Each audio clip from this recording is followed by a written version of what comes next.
장애인 문화복지신문 제440호 제5면 기사입니다. 광명시 정신장애인 인식개선 콘텐츠 창작 교육 실시. 광명시 정신건강복지센터는 23일 광명시 평생학습원에서 정신장애인 당사자 및 가족을 대상으로 미디어 콘텐츠 창작 교육을 실시했다. 이번 교육은 정신장애인이 본인의 이야기와 일상을 담은 미디어 콘텐츠를 제작하여 정신장애인에 대한 선입견을 바로잡고 인식을 개선하기 위해 실시됐다. 이 교육은 국가인권위원회가 주관하고 한국조현병회복협회와 광명시 정신건강복지센터가 공동 주최했으며 협동조합 2+와 협업해 진행됐다. 한 교육 참여자는 정신장애에 대한 부정적인 인식을 바꾸는 영상을 직접 만들어 더욱 의미 있는 시간이었다라고 전했다. 센터는 정신장애인 당사자로 인식개선 활동가를 구성하여 정신장애 관련 잘못된 내용이나 표현을 수정하도록 하는 언론 모니터링 활동과 정신장애 회복을 내용으로 한 팟캐스트 업로드 등 인식개선 활동을 활발히 추진하고 있다. 센터 사업에 대한 자세한 사항은 전화, 지역번호 02-897-7787로 문의하거나 누리집 www.gmmhc.or.kr을 참고하면 된다. 구리시 장애인 종합복지관 물품 지원 행사 진행. 구리시 장애인 종합복지관 관장 김재현 은 지속되는 기상이변 및 무더위에 지친 지역사회 취약계층을 위해 7월 26일 금 2024 시원한 여름나기 물품 지원 행사를 진행한다. 나눔 키트는 선풍기, 여름용 이불, 삼계탕, 냉감 패드 등 무더운 여름을 건강하고 시원하게 보낼 수 있는 쿨링 제품들로 구성되어 구리시 장애인 종합복지관을 이용하는 장애 당사자 20가정에 전달한다. 4. 경기도 장애인복지관협회에서는 이번 행사를 위해 약 200만 원의 후원금을 지원하며 지역사회에 있는 취약계층의 건강을 위한 기금은 물론 하반기 추석 명절, 겨울나기 키트 및 명년 설명절까지 사계절 사랑 나눔이란 주제로 600만 원의 물품 배급을 위한 추가 지원도 아끼지 않겠다고 전했다.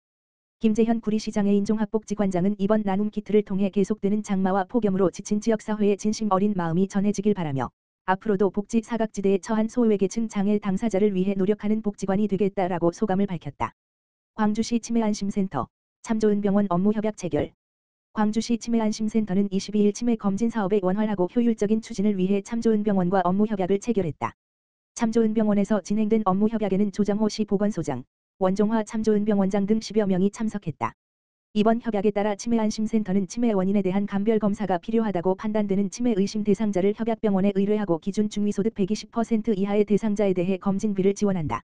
협약병원은 CT, MRI 등 치매 검진 및 진단과 함께 전문적 치료를 제공해 치매 관리의 연속성을 유지할 수 있도록 적극 협력해 나가기로 했다. 또한 치매안심센터는 협약병원 내 치매관리 사업 홍보를 통해 치매안심센터를 이용하지 않는 치매 환자를 발굴해 치매 치료 관리비 지원 조호 물품 제공 배회 인식표 발급 치매 환자 인지 재활 프로그램 등 치매 환자 지원 서비스 제공으로 지역 내 치매 관리 서비스 제공을 빈틈없이 추진해 치매 환자와 가족의 부담 경감을 도모할 예정이다. 조정호 보건소장은 치매는 조기 발견과 적절한 치료를 통한 중증화 진행을 예방하는 것이 중요하다며 이번 협약을 통해 치매를 신속히 진단하고 전문적 치료를 통해 초기 단계부터 체계적으로 관리받을 수 있도록 지원해 사회경제적 부담을 경감하고 삶의 질을 향상시킬 수 있도록 최선을 다하겠다고 말했다. 광명시 제3기 평생학습 실무위원 신규 위촉. 광명시 시장 박승원 가 평생학습 도시 발전 방향을 시와 함께 논의할 평생학습 실무위원 15명을 새롭게 위촉했다. 시는 23일 오후 평생학습원에서 제3기 광명시 평생학습 실무위원회 위원 위촉식을 개최했다. 평생학습 실무위원회는 2012년부터 운영해온 상향식 평생학습 네트워크 중간 매개체로서 평생학습 도시 관련 사업 방향 및 활성화 방안 평생학습 축제 기획 및 평가 평생교육협의회 상정 안건 협의 조정 등 광명시 평생학습 정책과 사업의 방향성을 함께 논의하는 중요한 역할을 하고 있다. 시는 이번 3기 위원은 기존의 장애인, 문화예술, 작은 도서관, 평생교육, 학습 동아리 분야 외의 복지, 사회적 경제, 주민자치 등 새로운 분야를 추가하여 총 8개 분야 기관 단체의 실무 경험이 풍부하고 전문적 식견을 갖춘 인사들이 위촉했다고 밝혔다. 아울러 이날 위촉식에서는 제3기 광명시 평생학습 실무위원 구성 경과, 평생학습원과 분야별 기관 단체가 하반기 추진할 주요 사업을 공유했으며 평생학습 도시 선언 25주년을 맞아 향후 5년간의 평생학습 방향 및 기타 현안을 논의했다. 박승원 시장은 이 자리에서 시민과 함께 지속적으로 성장하는 평생학습 도시로 나아가기 위해서는 광명시 학습 전체를 아우르는 네트워크를 구축하는 것이 매우 중요하다고 강조했다. 이어 광명시의 다양한 분야 전문가들과 연대하고 광명시 평생학습이 입체적으로 발현되어 시민의 삶을 변화시키는 시작점이 될 수 있도록 위원들이 지혜를 모아 적극적으로 협조해 달라고 당부했다. 구리시 목민봉사회 취약계층 집수리 봉사활동 전개.